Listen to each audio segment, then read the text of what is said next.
Republicans and their approach on this.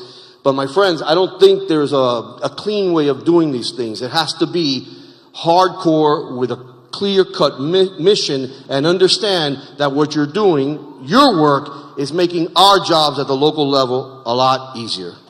I don't know if you agree with me or not, Congressman, but... How could I disagree? Yeah, absolutely. First of all, I want to say welcome to Miami. I'm sorry about the clouds. I mean, it wasn't perfect, but it's pretty nice weather, I think. It's a lot better than D.C. But I was the mayor here for close to 10 years, and this community, and very proud to be the mayor of this community. I'm very proud to serve in Congress, representing a part of my community, not the same as the entire Miami-Dade County. So I'm gonna kind of add on to what Mayor Bobo has said. I'll give you an example of what happened in my district, Florida's 28th district. In 2016, President Trump lost it by 16 points. In 2020, he won it by 5. And now he won it something like by 25. It wasn't that we had a mass migration. We didn't have a mass migration of people in and out. Same people. But as the mayor said, yeah, his community is predominantly Cuban American. But in my district, it's about, the Hispanics are 70%, but half of them are Cuban American, which are Republican. All right. The other half, they're from Nicaragua, they're from Venezuela, they're from El Salvador, they're from different places. And a lot of them were Democrats. They were Democrats. And that's why this county, in 2020, I think President Trump lost the county by about 7%. In 16, he lost it by 20 or something percent. And he just won Miami-Dade County in 2024. First time that a Republican presidential candidate had won the Miami-Dade County vote in a heck of a long time. And so you say, well, what happened? What happened? There is a clear line and a clear difference between the values of the Democrat Party and the values of the Republican Party. When people ask me, hey, how do we reach Hispanics? You reach Hispanics the way you reach everybody else. What do we care about? What do we care about? God, family, work, opportunity. We don't want any handouts. We want to work hard, and we want to achieve that American dream. And so that's the message that actually brought the Hispanics that used to be Democrats over to our side. We're not woke. We believe in two genders. We believe there's men and there's women, and that men shouldn't be competing in women's sports. All that stuff that the Democrats believe in, Hispanics don't believe in it. We're not Latinx. And by the way, if you ever say that to me, you're insulting me. My language is based on two genders. A for female, O for male. We have no Latinx. You're either Latino or you're Latina. That's it. And so you're trying to change my language of 2,000 years? That's also insulting. And so the way to reach us is the way you reach everybody else. But if you notice, the people here, people that are elected, we kind of, we speak Spanish. We're Hispanic origin. I was born in somewhere else. I was born in Cuba, but I think, Mario, you were born here in the United States. He was born in Queens, okay? But we can communicate to that constituency in their own language. And we can. And so when people say, hey, how can we reach, the Hispanic community and across the nation? I think one of the things that we do here is that we're on media a lot. We're on radio a lot. People know who we are. They know our stance. And so Hispanics they like, especially here, they listen to Cuban Hispanic radio. They watch Telemundo, they watch Univision, etc. And so they need to see more of us, Republicans, especially on the national stage, bringing our message to them. And for too long, we've been kind of shy. Well, gee, I don't want to go on Telemundo. I don't want to go on Univision because, oh my God, they're so liberal and et cetera, et cetera. No, man, you got to go right after them. Okay? And yeah, I want to be on Telemundo. I want to be on Univision. I want to be on Channel 23. I want to be on that radio station. And I've got to deliver that message. And that's what we have to do. Deliver the message that, yes, the Ronald Reagan said it best. Hispanics or Republicans, they just haven't figured it out yet. Well, they're starting to figure it out. And I truly believe that the future of our party lies in the coalition of conservative Hispanics and the American people. If we don't reach out to Hispanics, if we don't capture them, we will be in the minority in the not too distant future, because we are the fastest growing minority. We already have overtaken African Americans as the biggest minority in the United States. And yes, don't be afraid. We share your values. We do.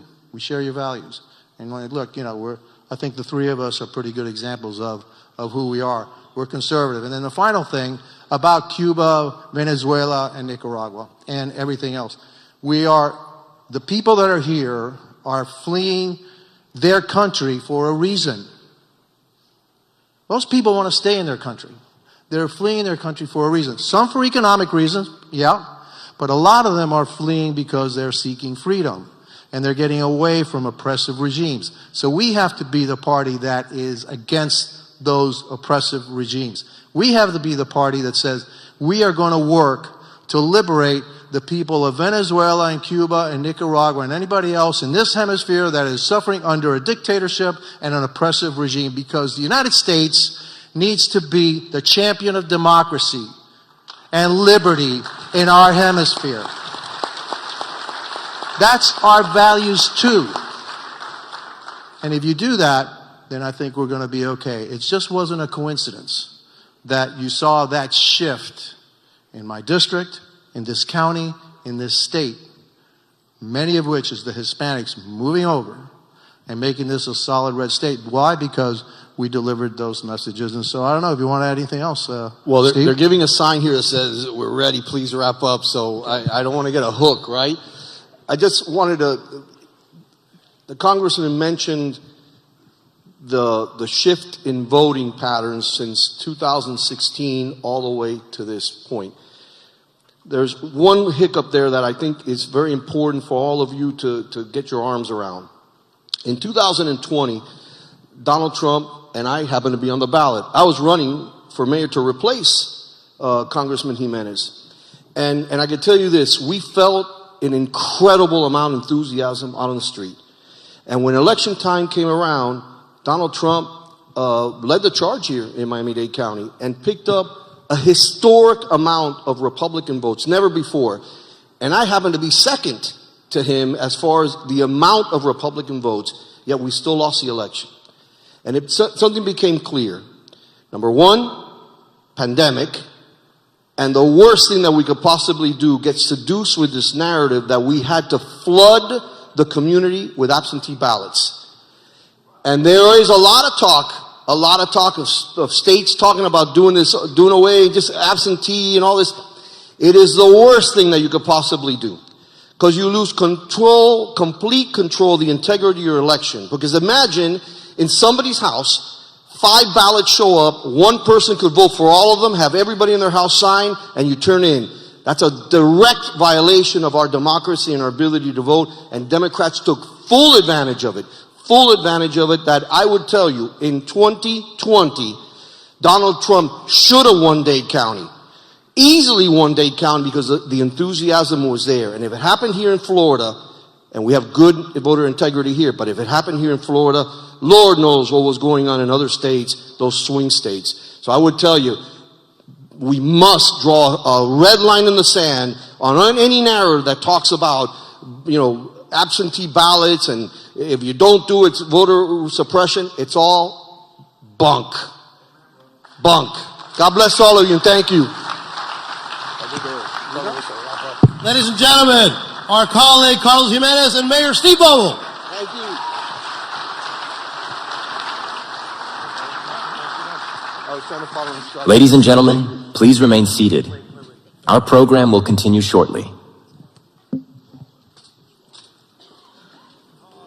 Yeah, right, picture that with a Kodak. Or better yet, go to Times Square, take a picture of me with a Kodak. Took my life from negative to positive, I just want y'all to know that. And tonight, let's enjoy life.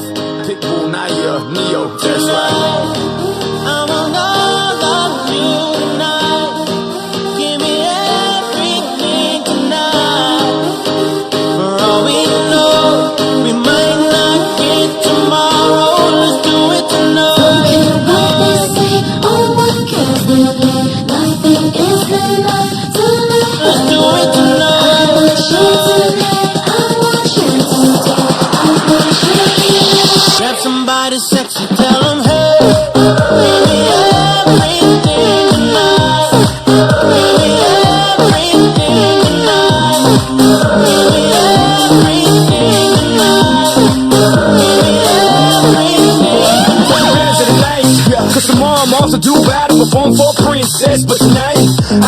my queen and make love to you endless. It's insane the way the name growing, money keep flowing. Hustlers moving silent, so I'm tiptoeing. So keep blowing, I got it locked up like Lindsay Lohan.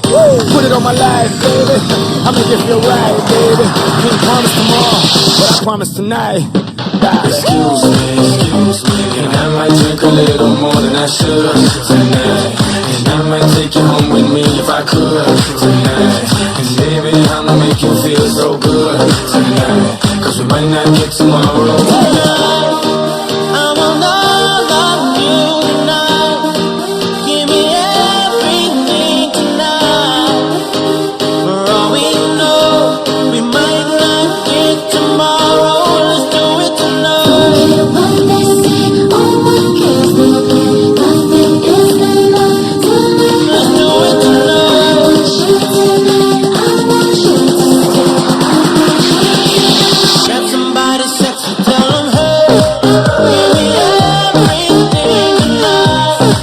Give me everything tonight. Give me everything tonight.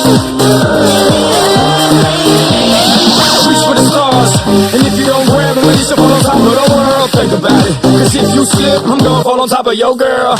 When I'm involved with this deeper than the Masons, baby, and it ain't no secret. My family's from Cuba, but I'm an American. I don't get money like secrets.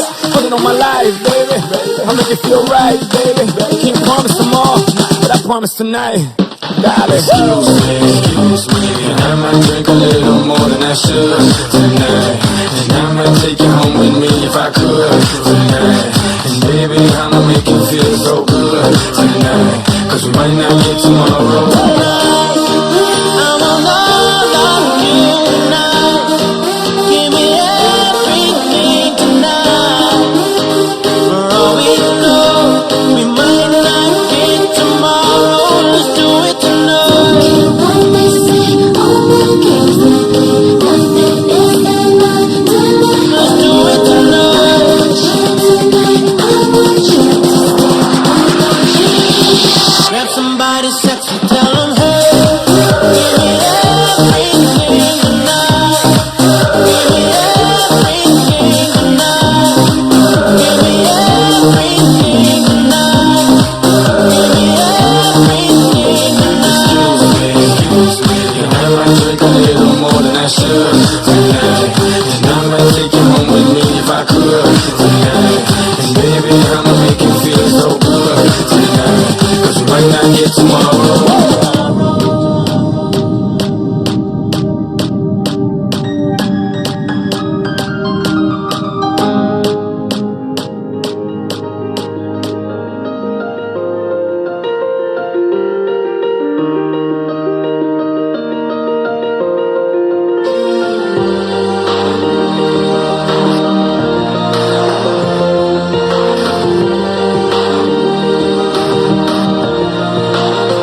Yeah, you can be the greatest, you can be the best. You can be the King Kong banging on your chest. You could beat the world, you could beat the war. You could talk to God, go banging on his door. You can throw your hands up, you can beat the clock. You can move a mountain, you can break rocks.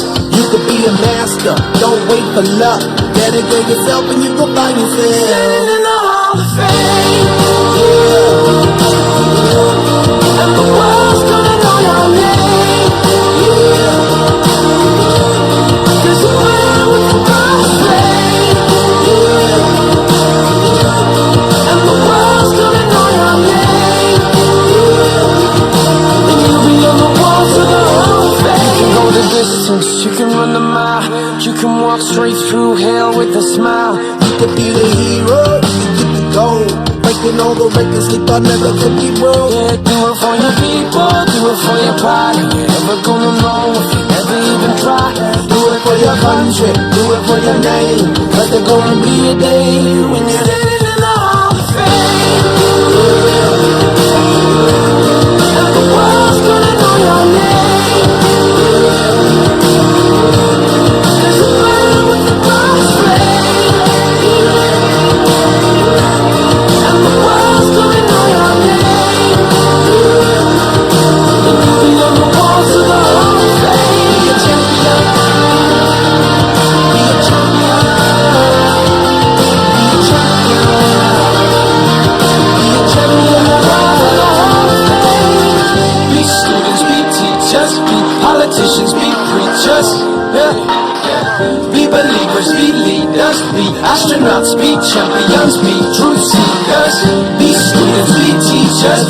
politicians, be preachers, yeah.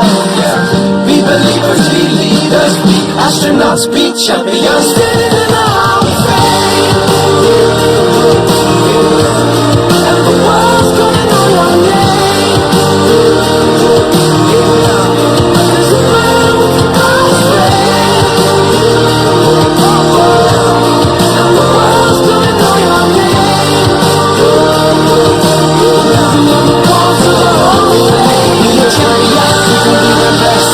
You can be a champion, you know your chest. You can be a champion, be the world. You can be a champion, let it know you are. You can be a champion, you can be the clock. You can be a champion, you can break rocks. You can be a champion, let it be a champion.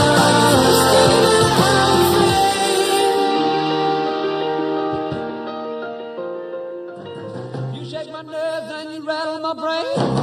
Too much love drives a man insane. You broke my will, but what a thrill. Goodness gracious, great balls of fire. I let you love what I thought it was funny. You came along and moved me, honey. I've changed my mind, this love is fine. Goodness gracious, great balls of fire. Kisses, baby. Feels good. Hold me, baby. Well, I want to love you like I love you should. You're fine, so kind. Got to tell this world that you're mine. I cheat my nails and then I twiddle my thumb. I'm real nervous, but it sure is fun. Come on, baby. It drives me crazy. It's just great balls of fire.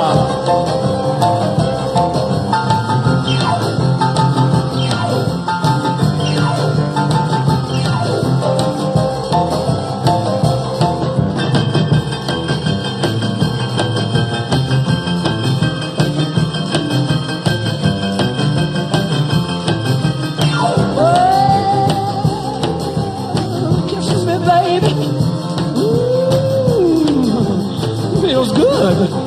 Hold me, baby. Well, I want to love you like I love is should. You're fine, so kind. Got to tell this world that you're mine. That you're my nails and I quit on my thumb. Real nervous, but it sure is fun. Come on, baby, drive me crazy. Goodness gracious, it's great balls of fire.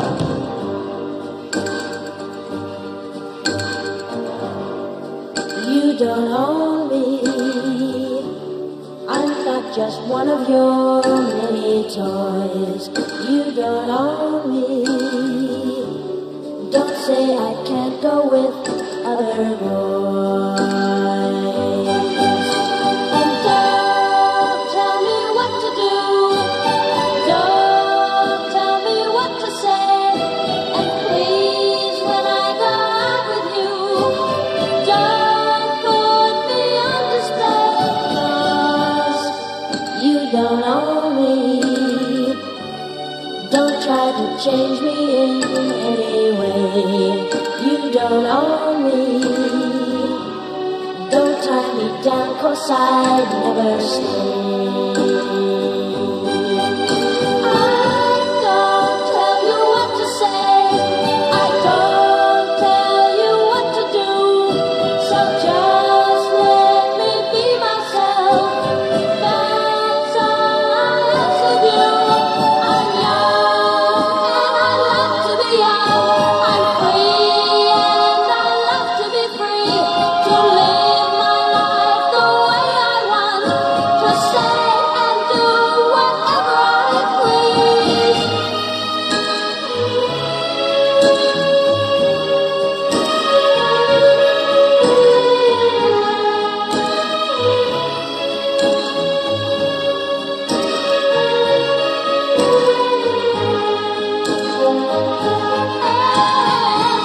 Don't tell me what to do. Don't tell me what to say. And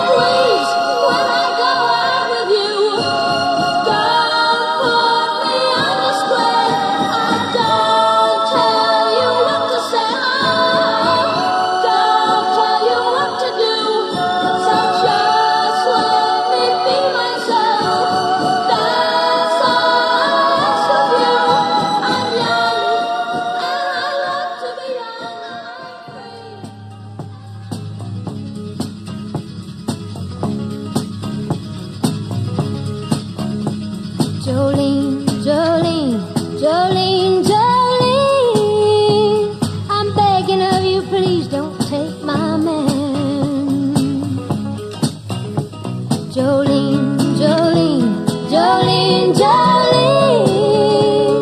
Please don't take him just because you can. Your beauty is beyond compare, with flaming locks of auburn hair, with ivory skin and eyes of emerald green. Your smile is like a breath of spring, your voice is soft like summer rain, and I cannot compete with you, Jolene. He talks about you in his sleep, and there's nothing I can do to keep from crying when he calls your name, Jolene. And I can easily understand how you could easily take my man, but you don't know what he means to me, Jolene. Jolene, Jolene, Jolene, I'm begging of you, please don't take my man. Jolene, Jolene, Jolene, Jolene, please don't take him just because you can. You could have your choice of men, but I could never love again. He's the only one for me, Jolene. I had to have this talk with you. My happiness depends on you, and whatever you decide to do, Jolene. Jolene, Jolene, Jolene, Jolene, I'm begging of you, please don't take my man. Jolene, Jolene, Jolene, Jolene, please don't take him even though you can. Jolene,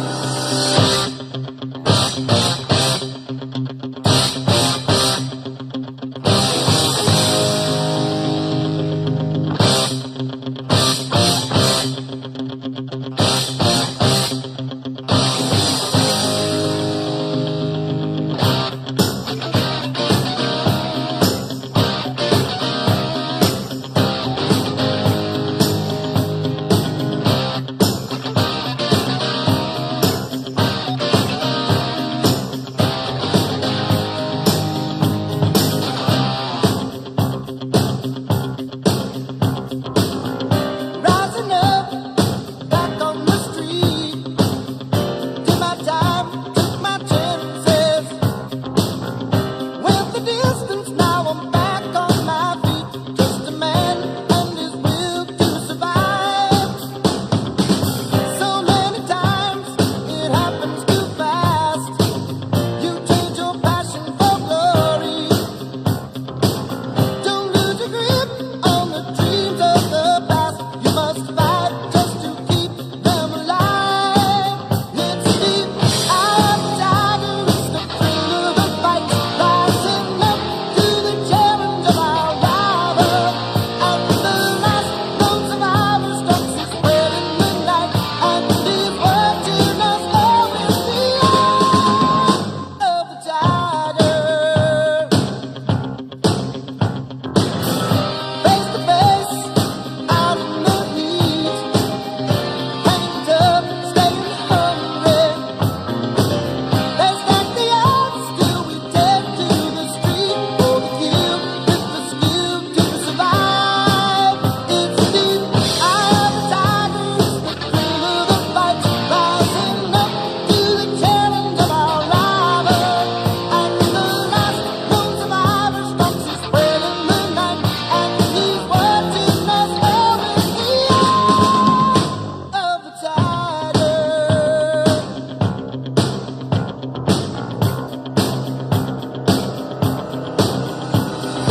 If everybody had an ocean across the USA, then everybody be surfing like California.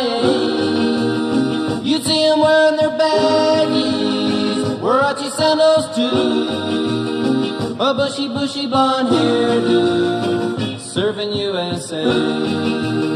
You'll catch them surfing at Del Ventura County line, Santa Cruz and Trail, Australia's Caribbean, all over Manhattan, and down Doheny Way. Everybody's gone surfing, surfing USA. We'll all be planning out a route we're gonna take real soon. We're waxing down our surfboard, we can't wait for June. We'll all be gone for the summer, we're on safari to stay.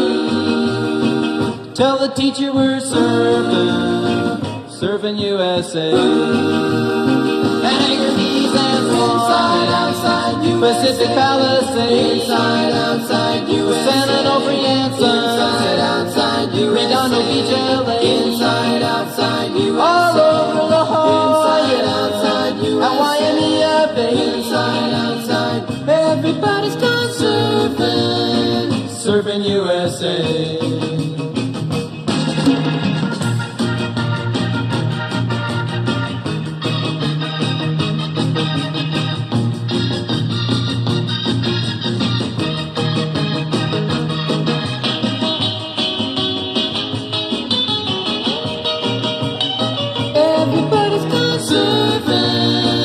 Surfing USA. Everybody's gone surfing, surfing USA. Everybody's gone surfing, surfing USA. Yeah, everybody's gone surfing, surfing USA. Yeah, everybody's gone surfing.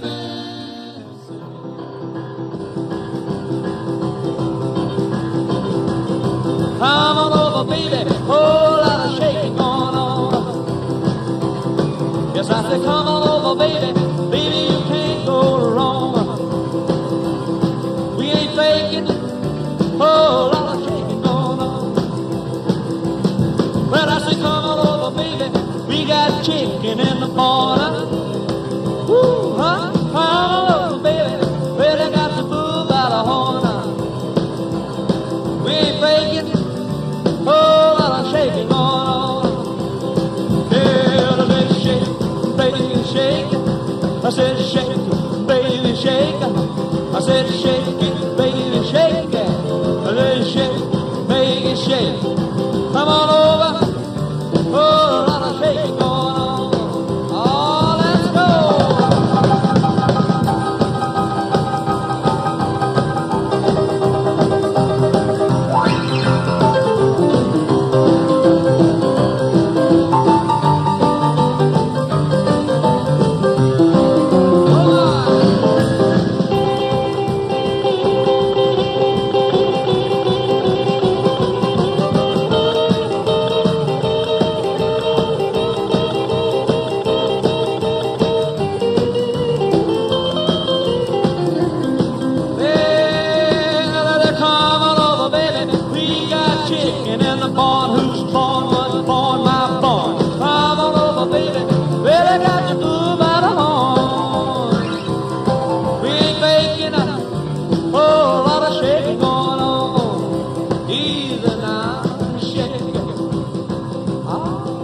Shake it, baby.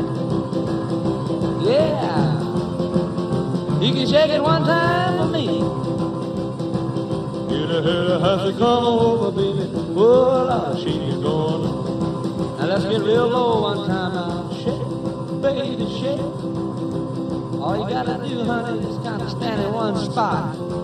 Wiggle around just a little bit. And that's what you got. Yeah. Oh, baby, oh, Lord, shake it going on. Now let's go one time. Shake it, baby, shake it. Shake it, baby, shake it. Ooh, shake it, baby. Come on, baby, shake it, baby, shake it.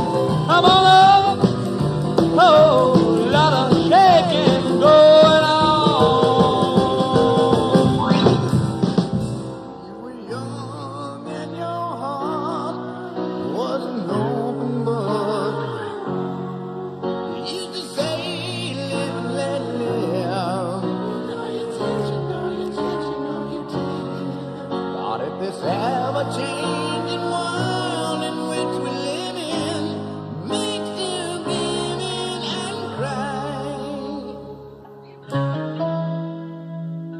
Say, live and let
Roxanne, you don't have to put on the red light. Those days are over.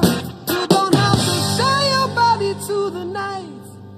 Roxanne, you don't have to wear that dress tonight.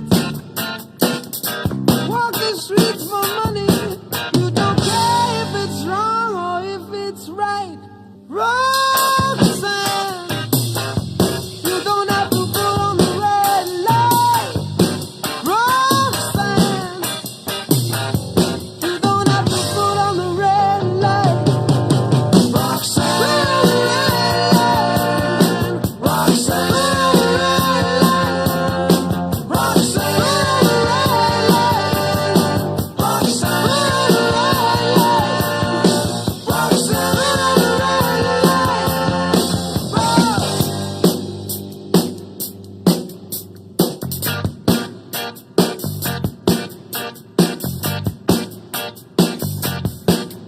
I love you since I knew you.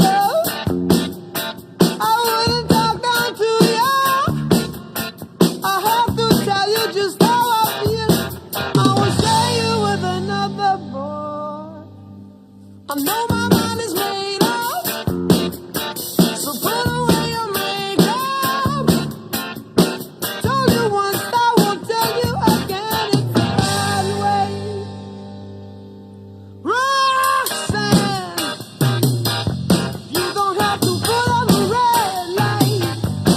Roxanne, you don't have to put on the red light. You don't have to put on the red light.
Ladies and gentlemen, please welcome Congressional Institute President Kelly Strickland. Ladies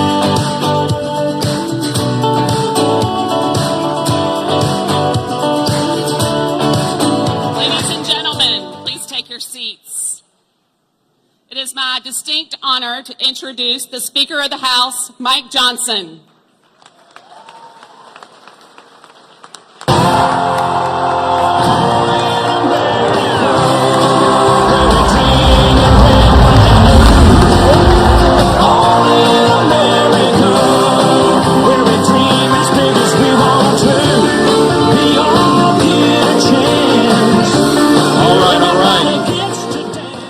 Thank you all so much. We have been waiting a while, and you've been very patient, and it will be well worth it. My friends, I want to welcome you to Doral International, Trump's fantastic property, and to the new golden age of America. America's back, my friends. That's right. America really is back. We felt it before we left Capitol Hill. There's a new atmosphere, a new change. People are excited, and we feel that around the country. Many of you went home and heard that from your constituents and your family and friends. Something is happening. It's very exciting. America is back. Common sense is back. Strength is back again. That's right. What's happening around the world right now is interesting as well. Our allies and our friends are encouraged again, and our adversaries are nervous. They're on notice. They see what's happening because something has changed. There's a new sheriff in town. And American strength is back, and we have been so excited for that. The country has been waiting upon it. And the reason for that is because our new president is back in the White House, the 47th president of the United States.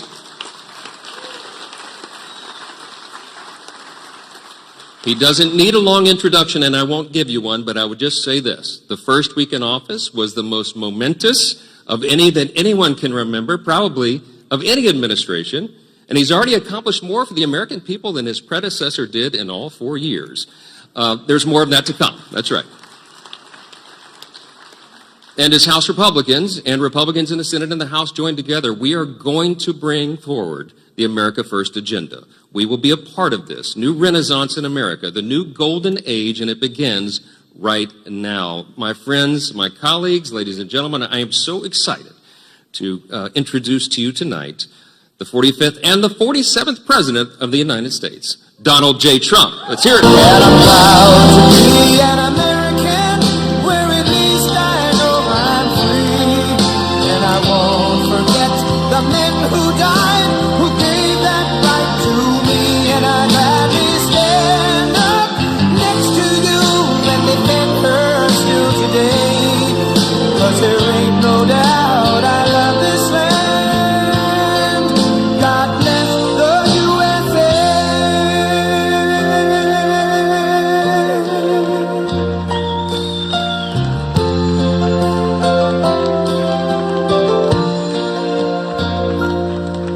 From the lakes of Minnesota to the hills of Tennessee, across the plains of Texas, from sea to shining sea, from Detroit down to Houston and New York to LA, where there's pride in every American heart, and it's time we stand and say,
much, everybody.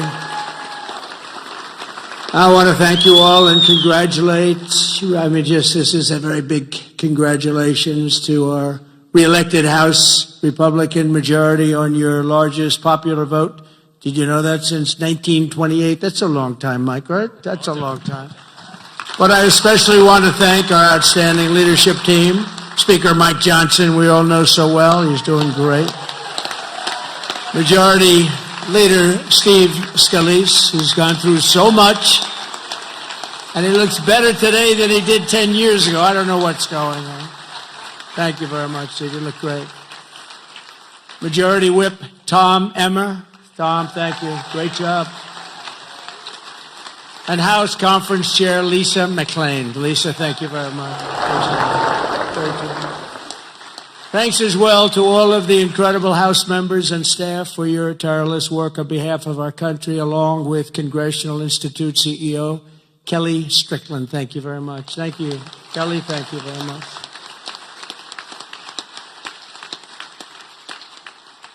So we have Kellyanne Conway. Nobody knows Kellyanne. Does anybody know? Where's Kellyanne?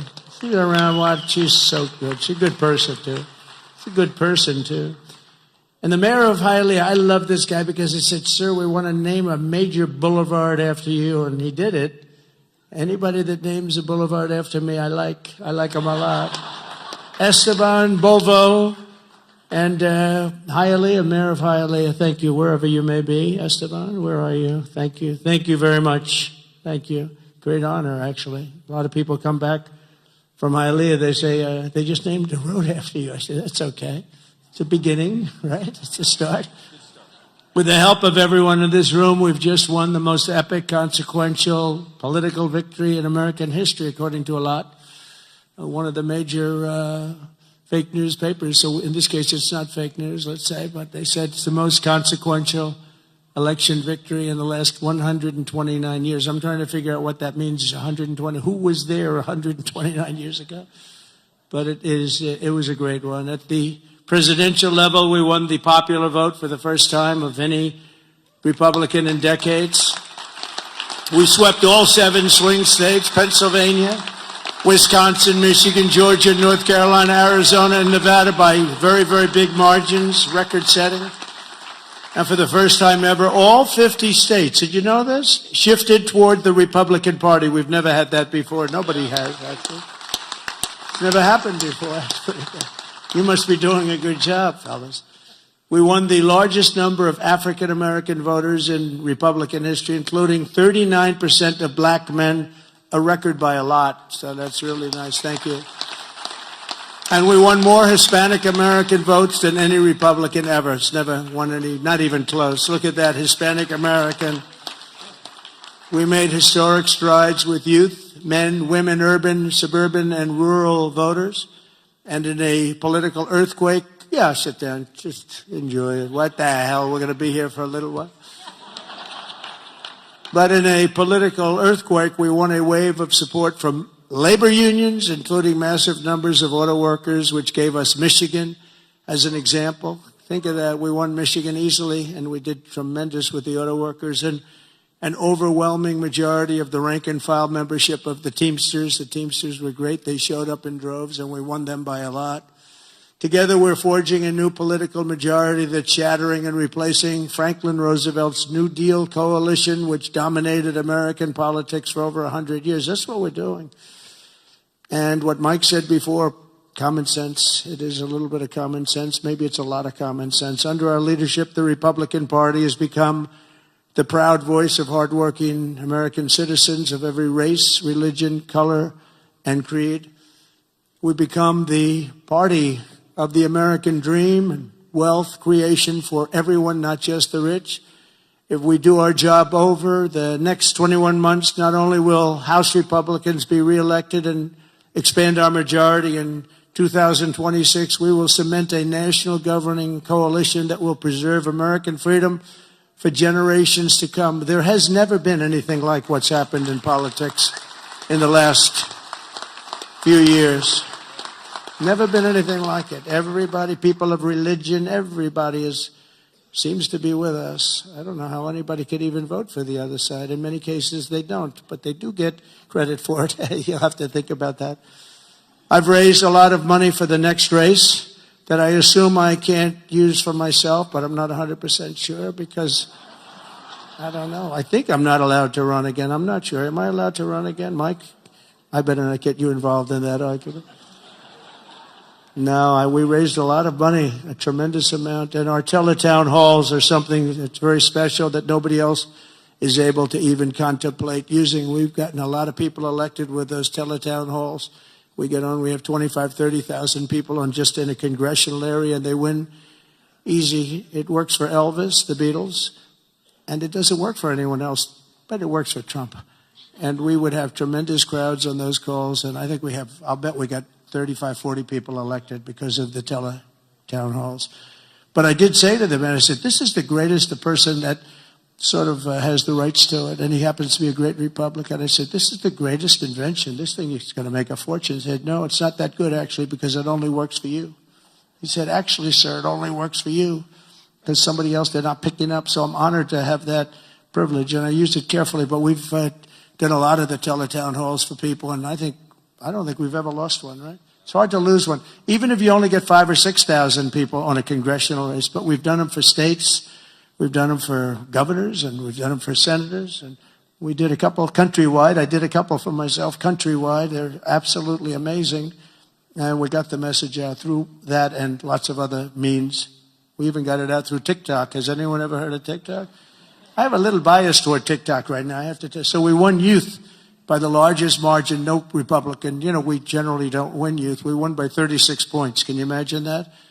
And I think TikTok had something to do. So pardon me if I'm a little bit, I became a little bit jaded toward TikTok, but we'll see what happens. We're going to have a lot of people bidding on it. And if we can save all that voice and all the jobs, and China won't be involved. You don't want China involved, but we'll see what happens. We'll see what happens. But over the past 7 days, my administration has been moving with urgency and historic speed to reverse every single disaster of the Biden administration. By the way, the guy was a disaster, okay? We want to be nice. And he's probably not listening right now because it's a little late. But, I don't want him to listen. I don't want to say it. I feel badly. I was, making the inauguration speech, and I'm saying all the bad things. And he's sitting like right here. I'm saying they were a horrible administration. They didn't know what they were doing. They were grossly incompetent. I got a guy sitting right next to me. It's not that easy to do, even though he didn't understand what I was saying. He really did. And deliver on the mandate that we've been given by the American people. In a single week, I've taken over 350 executive actions. We've signed 300, and who ever heard of that one?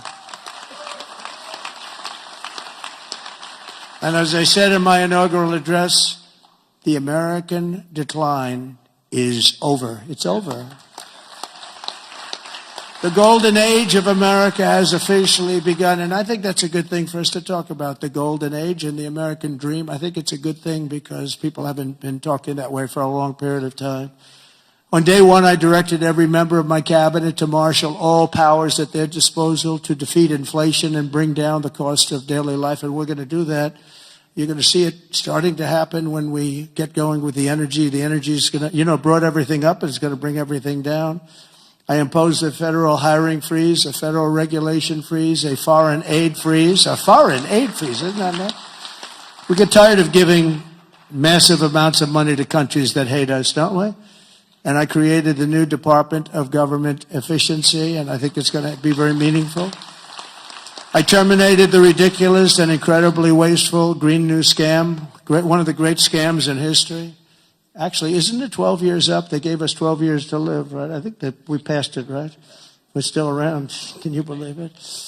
The person that really came up with it is a person that never even took a course on the environment, was a poor student, not a good student, didn't understand a lot. And she came up with this idea, and everybody all of a sudden started going. And then mainstream, important Democrat leaders were starting, they got sucked into it. And we've spent trillions of dollars on just like throwing it out the window. You could throw it out the window, you would have been better off. I withdrew from the one-sided Paris Climate Accord, and I canceled. It was so one-sided. You know, we had obligations, but Russia didn't, China didn't, other countries didn't. We paid everything. We're going to lose $1 trillion over a short period of time on that. And we had to do everything. They didn't have to do anything. It was ridiculous. And I canceled the insane and very costly electric vehicle mandate. So you can buy a car of your choice. If you like gasoline, go have it. And if you like hybrids are doing well. You can have it, or you can buy an electric car. We like electric. We like everything, but you have to have a right to buy everything. I withdrew from the World Health Organization, where we paid $500 million a year, and China paid just $39 million a year, despite a much larger population. How about that? So we're paying $500 million a year. China's paying $39 million a year. They have 1.4 billion people. We have nobody knows what we have. So many people came across the border. Nobody has any idea. I used to say like 325, but we really don't know. But we're going to know soon. We're going to know. And I tell you, our people are doing Tom Holman and his staff are doing an incredible job getting the bad ones out. I declared a national energy emergency to unlock the liquid gold that's right under our feet, because we will drill, baby, drill. We're going to drill, baby, drill. It's going to bring down prices, and your energy costs are going to go way down, and that'll happen, I think, relatively quickly. I'm going to give fast environmental approval for anybody building a plant for electric generation, and anybody that invests more than $1 billion will get super rapid approval. Not that they have to wait for 9 years, 14 years, like I approved LNG plants in Louisiana. They were waiting for so many years. It wasn't Louisiana's fault. It was some people, they just wouldn't get them done. You've got a snail here, a tiny tree here, and I got it done in a matter of a few days. I actually got it done. It took them 14 years. I got it done in about 3 days. The people, as we called them, I'll never forget, I called them and I said, congratulations, you got your permit. What? They were so shell-shocked. They didn't know what the hell was happening. They're going to spend, and they spent about $16 billion on each plant, and they've been roaring since then. But we got them done in a matter of a few days. Over the past week, we've begun the largest deregulation campaign in history, far exceeding even the record-setting efforts in my first term. That was record-setting deregulation, and that was just as big as tax cuts as far as business and jobs were concerned, I'll tell you. I actually asked, it's interesting because I actually asked some of the biggest businessmen in the country, I said, let me ask you, have you had the choice between the big tax cuts? We cut it from 40% to 21%. We're going to cut it further. But we cut it down to 20. Everybody said that would be impossible. The people on the stage helped us with that one a lot. But I said, if you had your choice of that or the big deregulation cuts, what would you take? These are the guys that run the big companies, the big oil companies, the big companies of every kind. I said, would you take the big tax cut or the big cut in regulations? And I've never had anybody said they'll take the tax cut. They took the regulation cut. I'll bet I asked that question 100 times to 100 of the biggest people. They always said, sir, we'll take the regulation cut. You opened us up. You let us create all these jobs that we've all seen happen. So it was even bigger than the big tax cut. I also signed an order to end the weaponization of our government against the American people and investigate all abuses of power. And I stopped government censorship once and for all, and we brought back free speech to America. That's what happened. We're going to bring it back. Because we didn't have free speech. We didn't have free speech. I mean, I was investigated more than any human being in history. Alphonse Capone was a baby. Now, this was a serious killer, Scarface. You've all heard of Scarface. He had a scar for a reason. He didn't play games, but he was Scarface. Of course, nobody ever called him Scarface to his face. They said, Al, you look great today. Guy had a scar that was like 2 inches thick that ran from here to here. And they say, Al, you look fantastic. But Scarface was not investigated as much as your president was investigated. And it turned out to be a positive thing for me. Can you believe it? It turned out to be, we got a lot of votes. I think we got a lot of votes because they saw it was weaponization. It was a fight against a political opponent. I ordered the end to all of the lawless diversity, equity, and inclusion nonsense policies across the government and all across the private sector and the military. We got it. We're getting it out, and we've gotten it out pretty much. We did that in 1 week, and it wasn't that easy, but everybody wanted it. People that were strongly in favor of it, I thought, called me and said, thank God you got rid of that. That was so bad. It was so bad we hated it. We abolished 60 years of prejudice and hatred with the signing of one order, all approved by the Supreme Court of the United States. It was a big thing, and the United States has become a meritocracy again. We are a country that's based now on merit for success. Merit. If you're good at what you do, you're going to go places. I made it and who would have thought that was going to happen? We didn't even talk about that one because I figured that one was going to be toughest to get. And so we are now, if you do a meritorious job, if you do something where you're just outstanding, you advance. And that's what it's about. It's about competition, and it's about a lot of things. And the other becomes a very dangerous plateau. We were on that plateau too long, and it's one of the reasons that you saw very bad things happening with our country. I made it the official policy of the United States government that there are only 2 genders, male and female. Gee, that was a tough one. That was a tough one. Some of these people say like 7 genders. I'm trying to say, go and name them. They got some weird stuff going on. No, we have 2 genders. I renamed the Gulf of Mexico the Gulf of America, and we are restoring the name of a great president, William McKinley, to Mount McKinley in Alaska in honor of the incredible people of the state of Ohio who loved their governor and loved the man that became president. He was the big tariff sheriff, they used to call him, and made a lot of money. Our country became very rich, and when he was assassinated, Teddy Roosevelt became president, and he spent all of that money that was made from tariffs. The money was so enormous, and they built the thing called the Panama Canal. You might have read about this lately. It's become a hot subject because China essentially has taken it over, and we're not going to let that happen. We're not going to let that happen. It was the biggest investment to this day ever made by the country. In other words, if you bring it up to modern day numbers, we spent money that we've never spent anything so much. We've never had so many people die. 38,000 people died building the Panama Canal 110 years ago. And they gave it away for $1. It's also one of the most profitable things ever built. You know, ships are lined up back to Florida trying to get through. We're not going to let that happen. Wasn't the deal. We didn't give it to China. We gave it to Panama, sort of, I guess. But they haven't behaved properly. Perhaps most importantly, I declared a national emergency to stop the invasion of our southern border. We're going to stop that invasion. We've already done it. And today in Tijuana, you probably saw, I got a call from Tom Homan and some of the people. They said, sir, it's unbelievable. There is nobody. You have this huge area. It's a gathering area. It's always been packed with these people. What they did to our country is so unbelievable. That they could do this to our country is so horrible. But he said there's nobody there. And then they actually put it on television. I got to see it. And there was literally not one person, this vast area where people stay there all day long and they just walk right into our country. They're just unchecked. No way. No checking for ideas like voter ID. They don't want voter ID because they want to cheat. They wanted these people to come in because they want to cheat too. But who could allow this to happen? But there wasn't one person standing in this massive an area that's like 5 football fields that was packed for years under these horrible people that wanted to kill our country.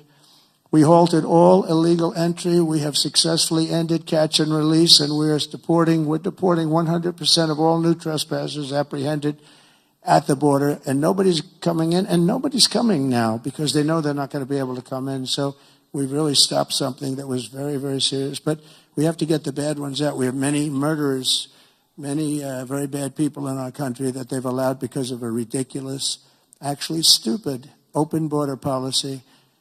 I've also deployed troops to the border, and for the first time in history, we're locating and loading illegal aliens into military aircraft and flying them back to the places from which they came. And very importantly, America is respected again. We're respected again. Isn't that nice? You know, after years of laughing at us like we're stupid people. And as you saw yesterday, we've made it clear to every country that they will be taking back our people that we're sending out, the criminals, the illegal aliens coming from their countries. We're taking them back, and they're going to take them back fast. And if they don't, they'll pay a very high economic price, and we're going to immediately install massive tariffs. It'll be placed on them and other sanctions, but the tariffs, I told you, most beautiful word in the dictionary. I also told you that I said that the first time and I got just absolutely decimated by the fake news, you know. I said it's the most beautiful word, and the fake news said, what about religion? What about God? What about love? So now I say it's the fourth most favorite word in the dictionary. It's God, love, it's all these other things, but I say number 4, but God, love, religion, tariff, fourth. Another couple of weeks, it'll be like 10. Hopefully it's going to stay in the top 10, but the fake news went after me, Tom, because I didn't say the first 3. And now now that I say it, immediately say it. I'm sure they're going to find some others. Throughout the week, the heroes of ICE have been hunting down and arresting hundreds of illegal alien criminals per day, including those with charges and convictions for rape, child sexual assault, terrorism, and even murder. Many murders in the crowd, and many of these murderers have committed far more than one murder.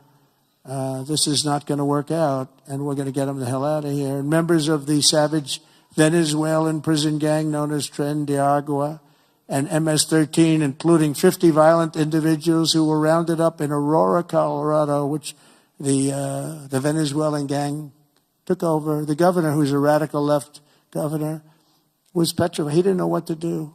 He said, no, it's not that bad. They've only taken over a couple of apartment houses.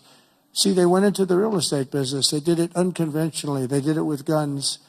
We have to go out and borrow or use cash to buy. They just did it with guns. They took over. He said, no, it's not that bad. They only took over a couple of buildings. We're tracking down the illegal alien criminals. We're detaining them, and we are throwing them the hell out of our country. We have no apologies, and we're moving forward very fast. They're very dangerous people. They're very dangerous people. They're violent people. I used to say these are more violent than our criminals. In fact, the best part about them is they make our criminals look quite nice, actually, by comparison. They are very violent people.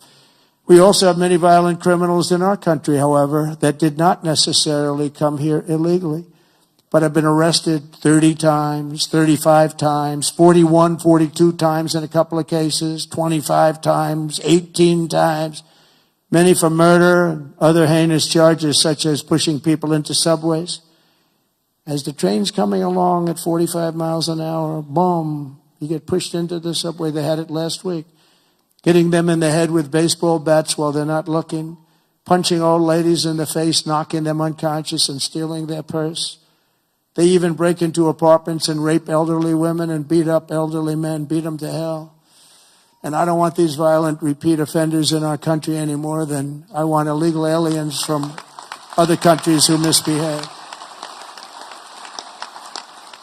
And I say, and this is subject to getting it approved, but if they've been arrested many, many times, they're repeat offenders by many numbers, I want them out of our country. I also will be seeking permission to do so. We're going to get approval, hopefully, to get them the hell out of our country along with others. Let them be brought to a foreign land and maintained by others for a very small fee as opposed to be maintained in our jails for massive amounts of money, including the private prison companies that charge us a fortune.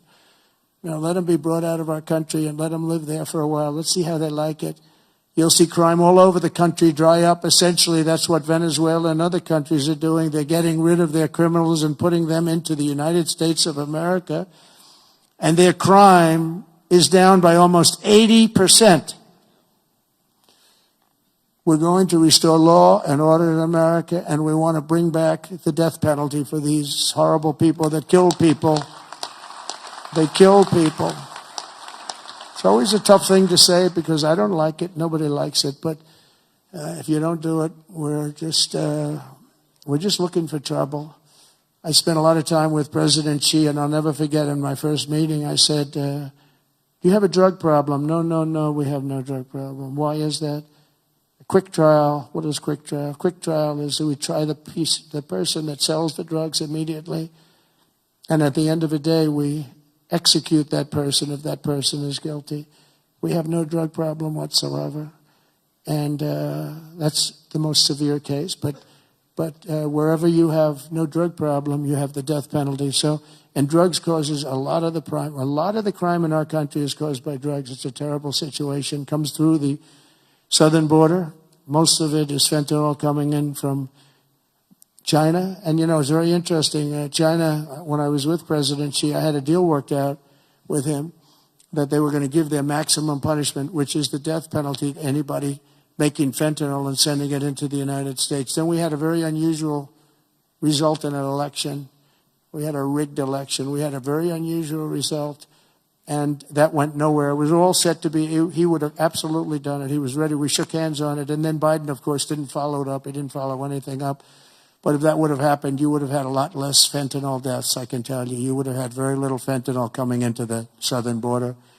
Last week, I also signed an order that will designate the cartels as foreign terrorist organizations. That's a very big designation.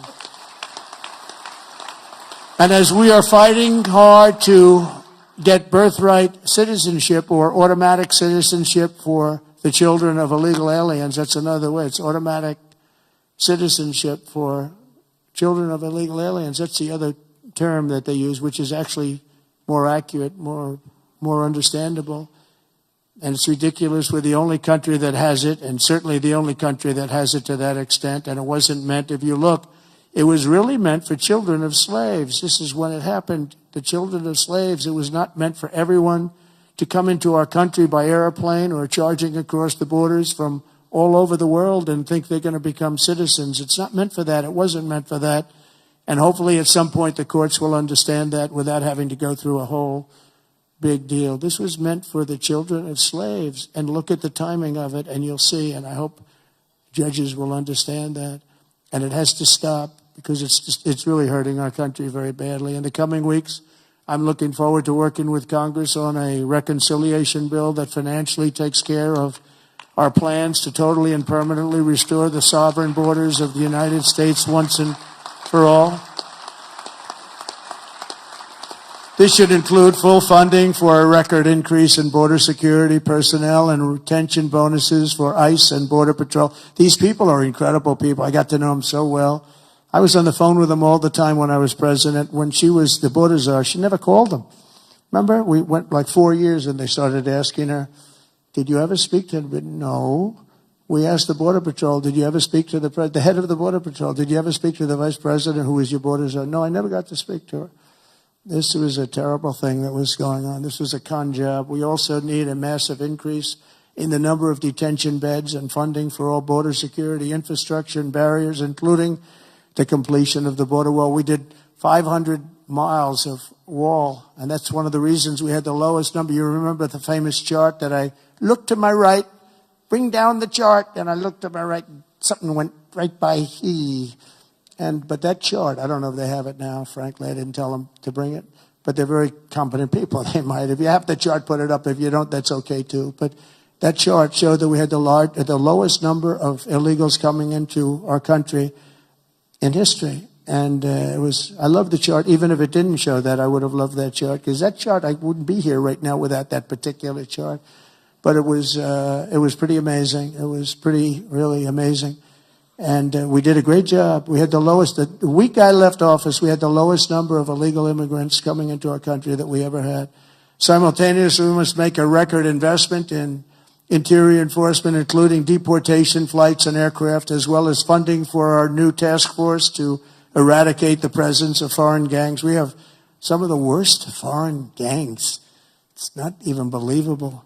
And criminal networks that have brought devastating crime to American soil. We're getting them all out. I won on that, It's like some people explain it very well. They say, gee whiz, they look at the people. As you know, in Colombia, they agreed with us almost immediately after I got involved. And Marco Rubio and I worked together. He did a great job. And we really did. And Mike Waltz, we have a great group of people.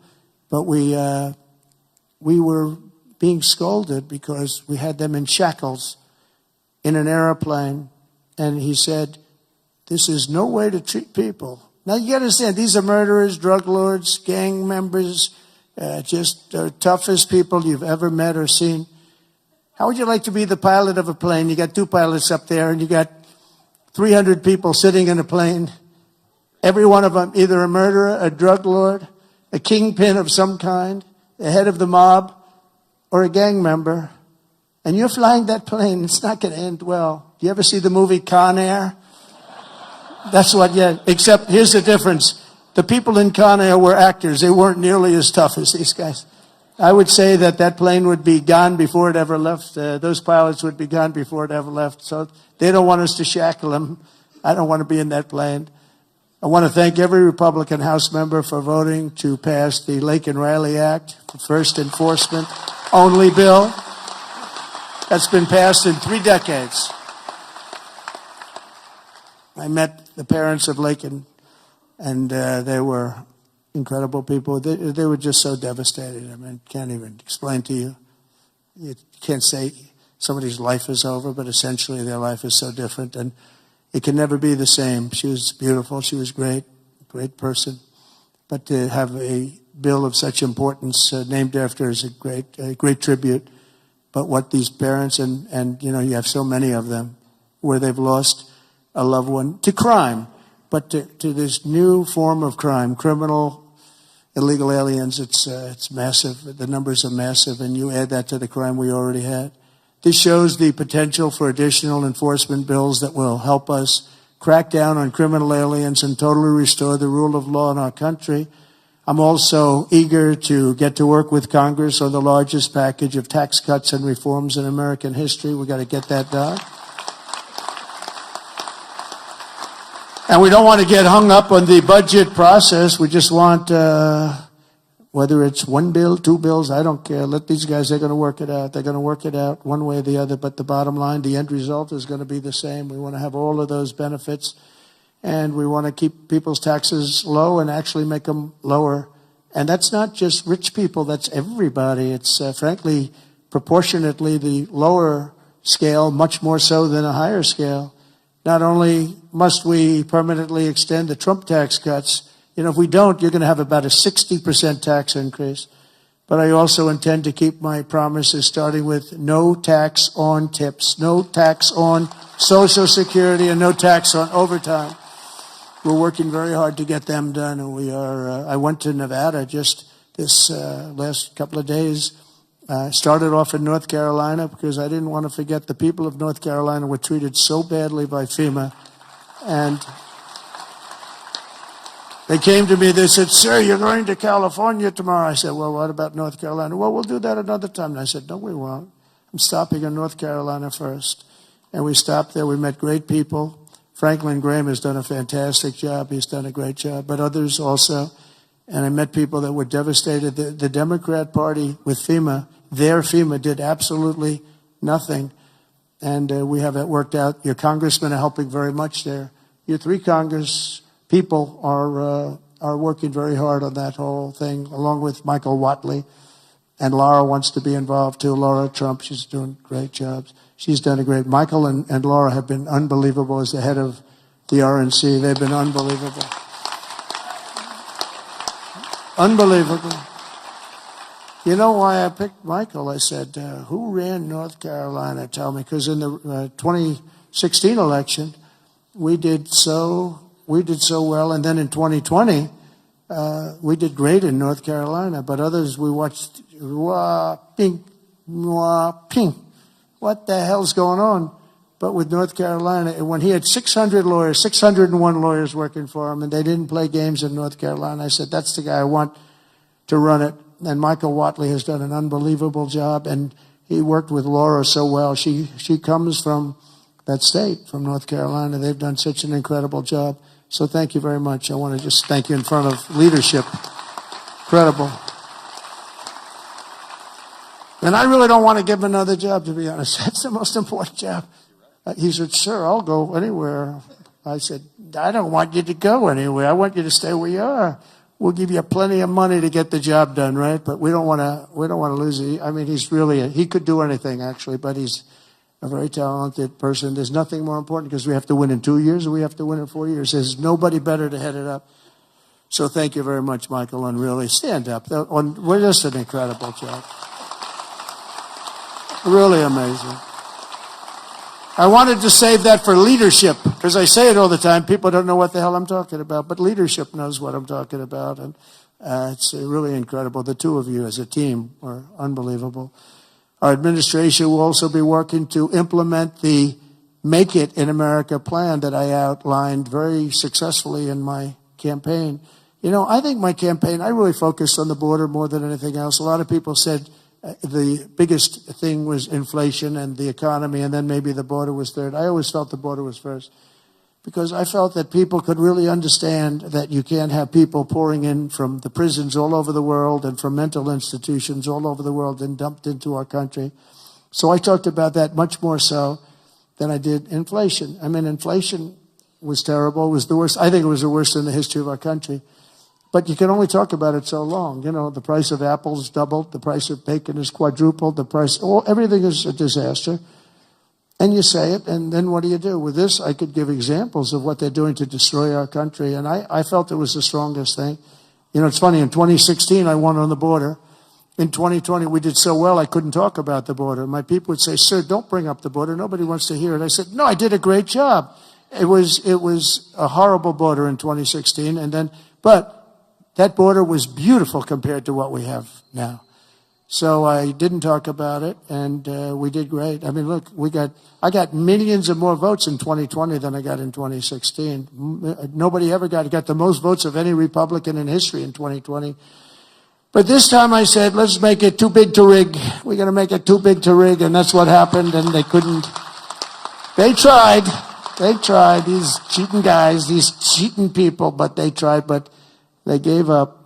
I brought taxes down from 40% to 21%, which everybody said was impossible, and I did it with these people up here and a lot of the people there. They're great congressmen. I want to name every one of them, but I'd be naming them all night. I'm looking at them. Look at all these people. They're great. They're so great, Russell and you, and every single Virginia. Look at Virginia. She's a killer. Nobody would know she's a killer. But I got all these congressmen. I want to name every one of them, but I got like 100 and something things. People would say, let's get the hell out of here. This is getting very boring, right? But I will tell you, as a group and individually, they're incredible people. Every one of them I like, although every once in a while, if somebody votes against me, I don't like them for a little while. But we like every one of them. And this guy has the ability to get along with everybody, which he has to when you have a majority of really 5. You know, they say 1, but it will be. But right now it's 1. I want to make him sound a little bit. But he has an ability to get along with people, and he's very smart, very tough. But everyone likes him because he's a high-quality person, a very religious person, and he's a high-quality person.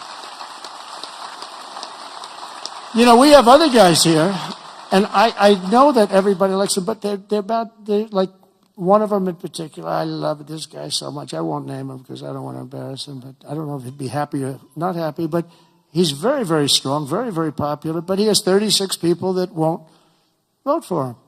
It's 36. That's not a lot. That's a small percentage. Tom is incredible, but Tom has a couple of people that probably have been beaten badly and beat up some people badly, and it's a little tougher.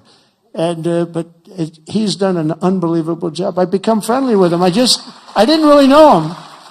And over the last year or so, I've become friendly. He's incredible. He's an incredible leader. You really are. But you have a couple of people that maybe more than one. Let me put it that way. They all love him.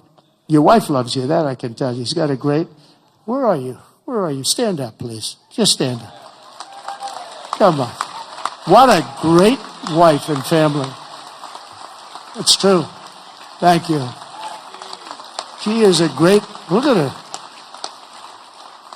She's very popular, isn't she? Huh? She's great. More than you. You're very popular. And now I'm bringing them down. I'm bringing the taxes down from 21 to 15%, but only if they make their product in America. So if they make their product in America, we're bringing it down. So if you think about it, we took it down from 40 to 15%. But again, you keep 21, but you go down to 15 if you make your product here. We are going to have so many business moving back into our country.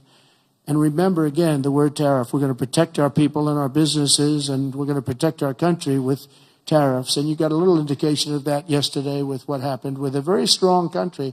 Colombia is traditionally a very, very strong-willed country.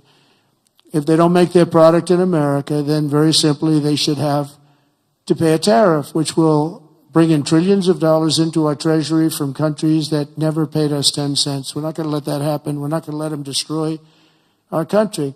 In the words of President McKinley, who is the tariff king, the protective system invokes the highest law of nature, that a self-preservation, and that is self-preservation. There is every reason, founded in justice, why the American producer should in every way be favored against a foreign producer whose products compete with his. This is our natural market. We have made it. We have made it an enormous cost, capital, and exertion. And think of this. And we did that through exertion and brain and muscle and guts and stamina.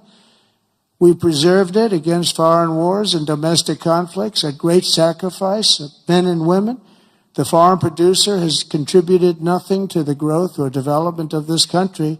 So if you want to share with the citizens of the United States our home market, then you must pay for the privilege of doing it. In other words, you have to pay for the privilege of coming into our country, taking our jobs, taking our product, destroying our countries. We mentioned North Carolina, the furniture business, what they've done to these great artisans. I used to go down to North Carolina all the time to buy furniture for hotels that I was building. And they had the most incredible artisans. That whole thing was wiped out by China mostly, but others. And just wiped out, but it's going to come back. It's going to come roaring back. It's all going to come roaring back. We're going to put tariffs on outside countries and outside people that really mean us harm. They want to, well, they mean us harm, but they basically want to make their country good. Look at what others do. China's a tremendous tariff maker, and India and Brazil and so many countries. And so we're not going to let that happen any longer, because we're going to put America first. Always put America first. That's what's going to happen. We're going to establish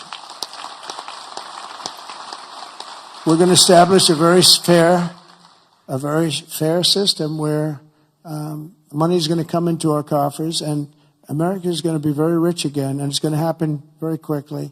It's time for the United States to return to the system that made us richer and more powerful than ever before.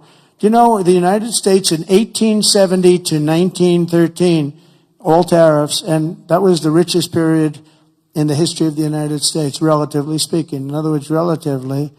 And they set up the Great Tariff Commission of 1887, and this commission had one function: what to do with all the money that we took in. It was so enormous that they had no idea. It was a blue ribbon committee was set up 1887, and what to do with all of the money that we had. And again, Teddy Roosevelt was a beneficiary, because when McKinley was killed, he took over this vast sum of money, and he did all of those national parks and all of the other things. And I'm not knocking him, but he was given a vast amount of money, and that was all made through tariffs. We had no income tax. The income tax came in 1913. As I said in my speech last week, instead of taxing our citizens to enrich foreign nations, we should be tariffing and taxing foreign nations to enrich our citizens. Does that make sense, right? Under the American First economic model, as tariffs on other countries go up, taxes on American workers and businesses will come down, and massive numbers of jobs and factories will come home.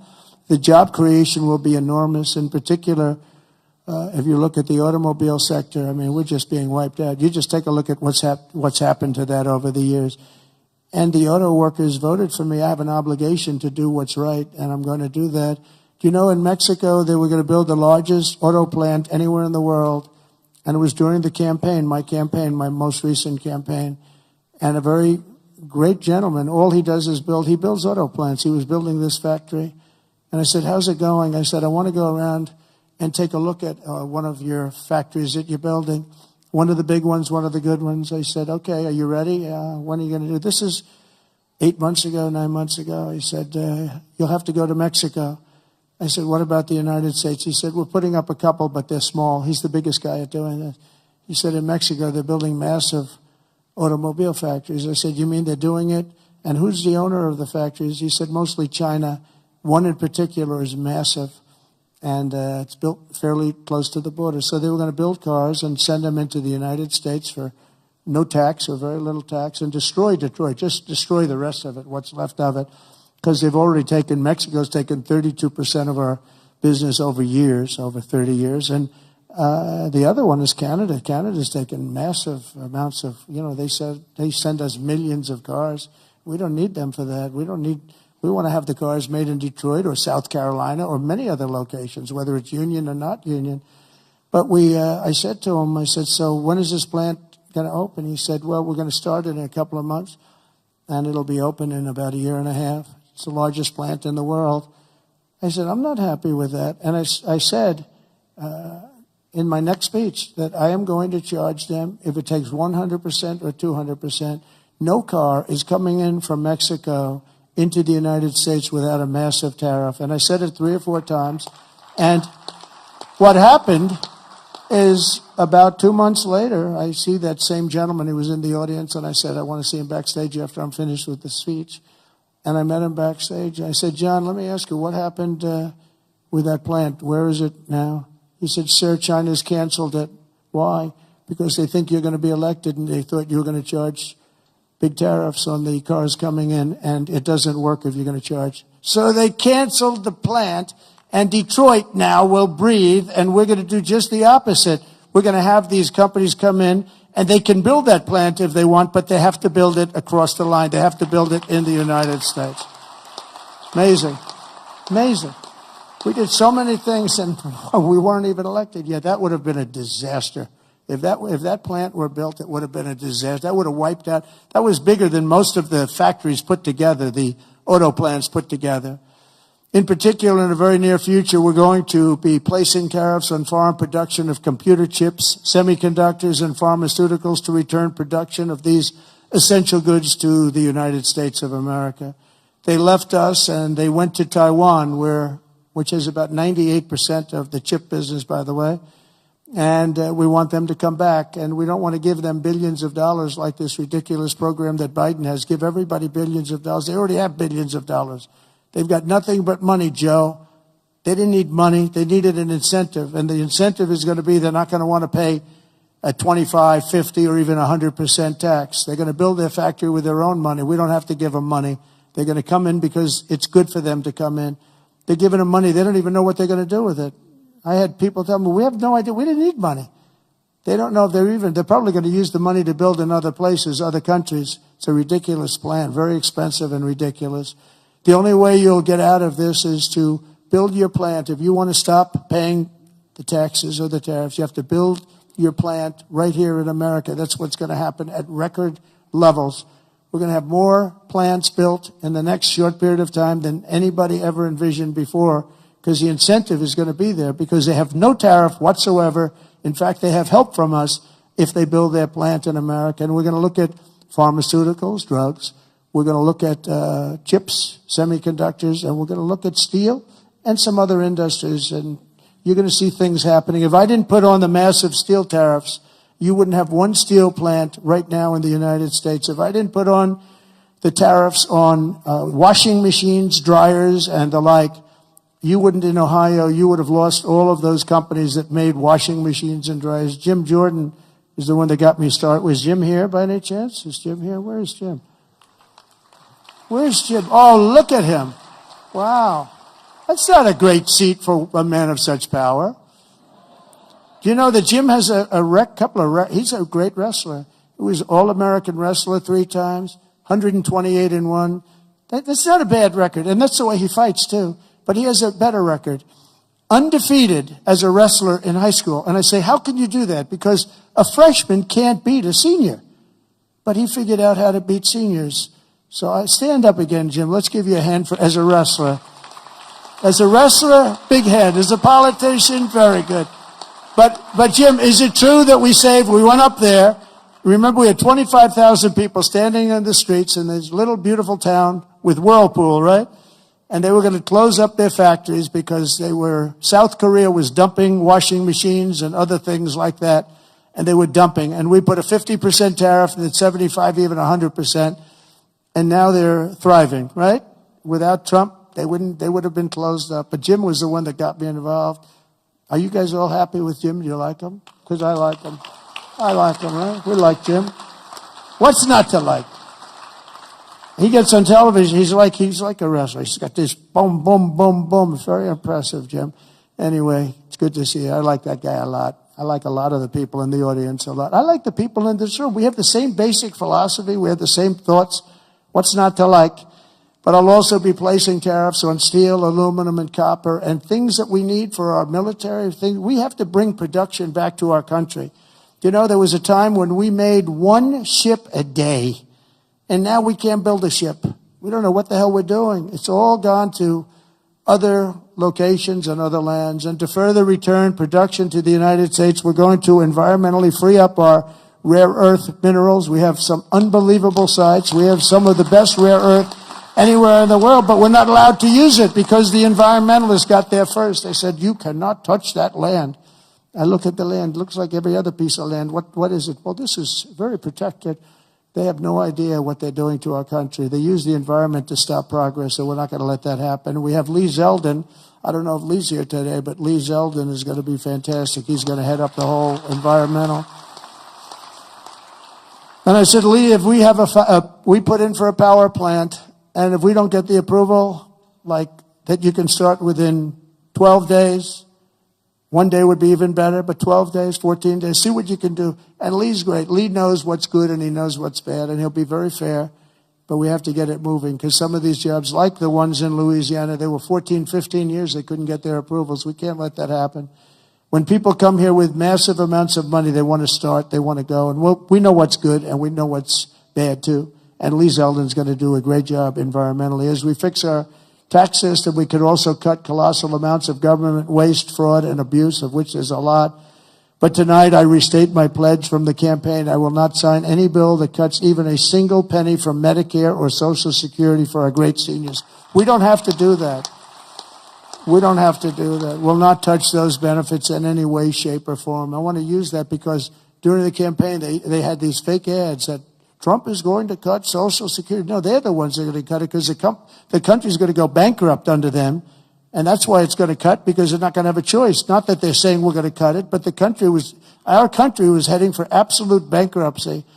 Using reconciliation, I also look forward to working with you to make our energy policies permanent and making our historic deregulation efforts a fixture of U.S. law so that no future president, like they did with Anwar, I got Anwar approved. Nobody could do it, including Ronald Reagan in Alaska. It's the largest site, potentially the largest site in the world, larger than Saudi Arabia. And I got it done. Ronald Reagan couldn't get it. Nobody could get it done. They tried, but they couldn't get it done. I got it done. And the first thing they did was end Anwar in Alaska.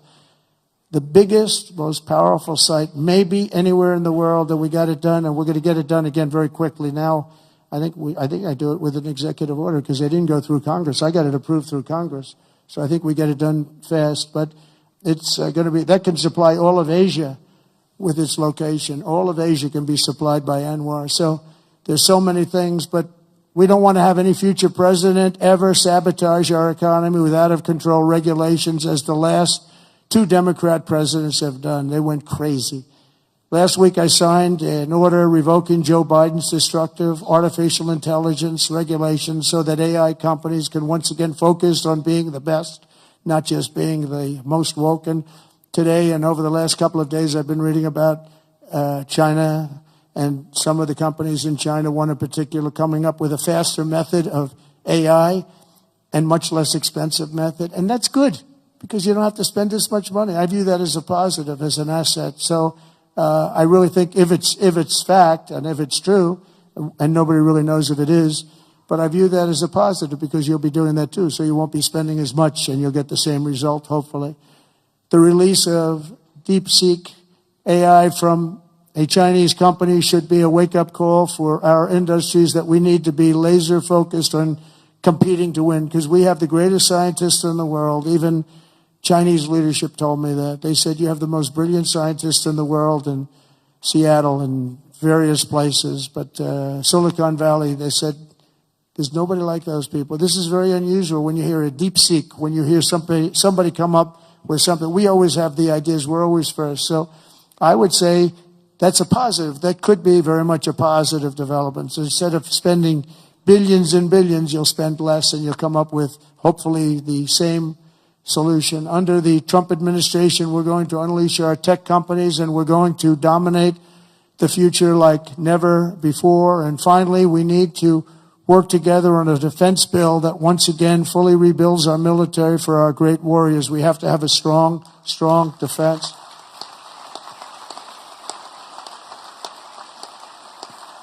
And in a little while, I'll be signing 4 new executive orders. First is that I'm directing our new Secretary of Defense, Pete Hegseth, who's going to be great, by the way.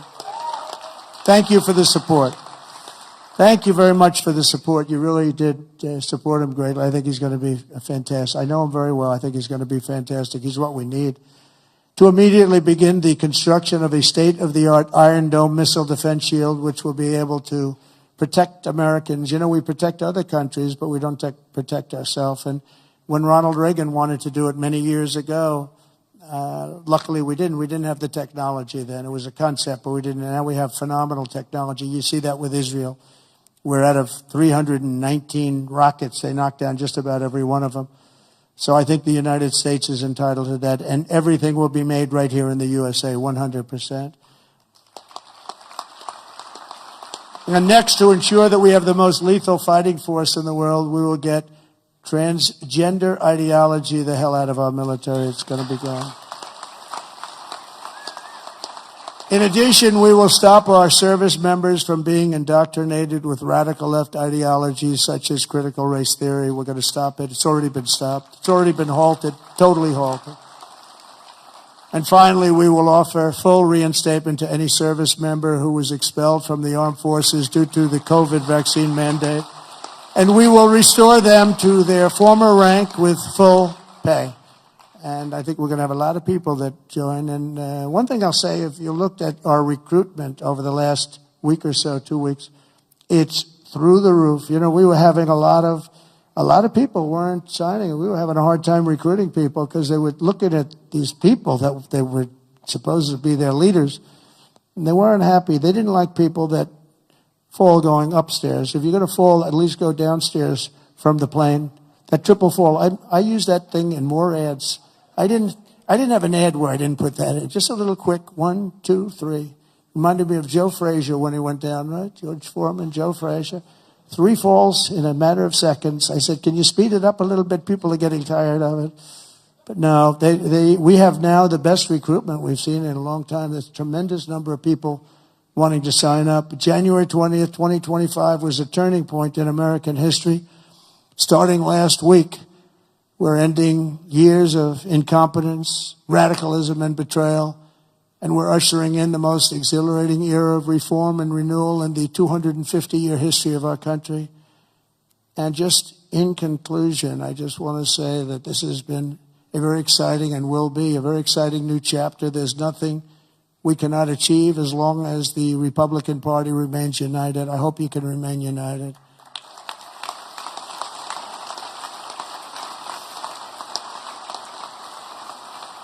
And it's one thing I give the Democrats a lot of credit for because, you know, they have lousy policy. I think, frankly, half of them are totally crazy. But they do stick together. They stick together on stuff that nobody can. I mean, how can you want prisons emptied out into our country? They stick together. They stick together on everything. Impeachment hoax number 1, impeachment hoax number 2. They stick together. Although I must tell you, you gave me great support during those 2 problems.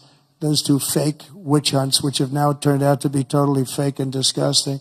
But you gave me tremendous support. But the Republican Party has to stick together. We just can't have people going, 1, 2, 3 votes. And we don't have that luxury. It would be different if we had a 20-point, 30-person majority, but we don't. We have to help leadership. And, you can be assured that you have certain philosophies, that if you're going to have most of the people, almost all of them, voting for something, you're going to be okay. It's not going to be bad. You have to stick together. It's the one thing that I would say we don't get very high marks. Everything is so hard We'll always have 2 or 3 or 5 or something, people that just don't want to do it. And you just got to do it. You just got to do it. Make life easy. Just got to do it.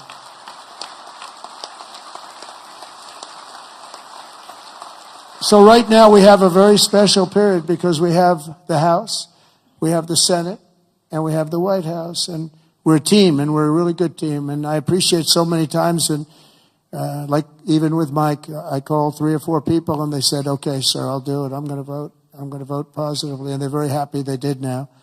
But when I called, we've gotten such a great response. We just had that happen with Pete Hegseth, and we have it happening with others. But we really appreciate it with the House. The House has been, it's a very difficult situation when you have that small a majority. But in a certain way, it brings you together. It actually can unify more than anybody would ever know. And a victory is sweeter, as they say, because of it. And I think we're going to have a lot of victories, but we have to stick together. We have to work together. We have to fight together. And we're going to win together. We're going to win like never before. We have a chance to win like never before. As long as we stay united, the 119th Congress will be remembered as the most successful and accomplished Republican majority in American history. I believe that. I think we have a chance of doing it. All right? And in January 2027, we will have a larger Republican House, a larger Republican Senate, and our country will be richer, safer, stronger, prouder, greater, freer, and ever before. I really think that we're going to have some big victories coming up, and I'm going to be helping every single one of you. I'm raising a lot of money, and I want to use it for the House, and I want to use it for the Senate. I've raised a lot of money, and, I told my people, we raised $1.7 billion. They raised $2.6 billion. They have the unions with, checkoffs, which is always tough, $10 a month times millions and millions of people. And then we won, and we won by a lot. And they wanted to go out, and they still haven't raised it. They're trying to raise $28 million. They cannot raise 10 cents. It's good to win, I will tell you. It's really good to win, but they can't raise money. But I told my people the morning after. Now, normally, because we have so many donors here and so many people that I love and respect, a lot of great friends of mine, but I told my people, Meredith and Susie, by the way, how good is Susie? The Ice Maiden. Where is the Ice Maiden? She is so great. She is so good. Stand up, Susie. The Ice Maiden, ladies and gentlemen.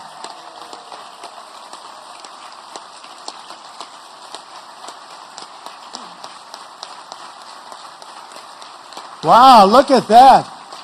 Most powerful woman in the world, they say. Most powerful woman in the world. She's made of ice. She's great. No, when I came to Florida, Florida was a Democrat state. Had a Democrat governor. They had one Democrat senator. It was largely a Democrat state. And through various reasons, I ended up with Susie running the campaign, and she was unbelievable. We won it in a landslide. And then the second time, we won it in an even bigger landslide. And when it came time to choosing somebody to run the campaign, the whole campaign, I said, what about Susie from Florida? She never lost. I won every primary. I won every. I didn't lose anything. And it was a Democrat state. And it was a landslide both times. And all of the Republican stuff was almost like it didn't even exist. It was amazing. I said, what about Susie? Well, sir, a woman has never been in this position before. I said, really? Oh, by the way, we have Kellyanne Conway. She didn't do too badly either, right? She did a great job, 2016. And when it came time to chief of staff, do you know that there has never been a woman chief of staff? But there is now. There is now, right? I didn't know that. I'm so surprised. I'm very surprised. But it came time to running the campaign, and I said, well, I've never had a loss with Susie. She comes from great stock, Pat Summerall is her father. Pat Summerall was a football player, great football player, but a really great announcer, really the voice of the NFL for 27 years or something. He was great. And a leader. He worked with John Madden, and he was able to get John Madden to do things that nobody else could do. They'd call him, they'd say, Pat, John is really difficult. Now, John was a difficult guy, but he got big ratings and he was good. And Pat would go up, come on, John, let's get this done. Come on. I know you don't like the heads of the company. Yes, that's it. They're paying you a lot of money. Come on, John, let's get it done. And he'd go and do it. And this went on for, 27 years, right? But he was a leader, her father. And, this is somebody that has the gene. I'll tell you, she's great. And she's done a fantastic job. So she was so good with the campaign. I said, let's let her do the campaign. And it was flawless. And again, I said before, we had to win a lot of votes because it's crooked as hell. And I hope you can go to voter ID and same-day voting and paper ballots and all of those things, because ultimately we'll never lose a race if you do that. I'm telling you, you'll never lose a race. And I hope you can get that. And that's said to the governors mostly, but you people have a lot of power over it. But Susie ran the race, and we did phenomenally, and then we just made her the chief of staff, and she's doing great. They say it was the greatest opening week in presidential history, and I think, it could be a hell of a lot better. Even CNN is saying, this guy is amazing. I couldn't believe it. I said, did CNN really say that? Because nobody watches, so nobody was able to confirm it. But it was pretty amazing. Oh, their camera just went off. It's always tough. Usually you get them by surprise. But I just want to thank everybody. We're going to make this tremendously successful. I believe we're going to have one of the greatest 4 years in the history of our country. We're going to turn it around quickly, and then we're going to go on and we're going to progress like nobody ever thought possible. And I want to thank these great 4 people, because they really are leaders and they're phenomenal people. And I want to thank all of my friends in the audience, many of whom are congressmen and congresswomen and people that have just tremendous talent. Every single one of you, I know every one of you, and you have tremendous talent.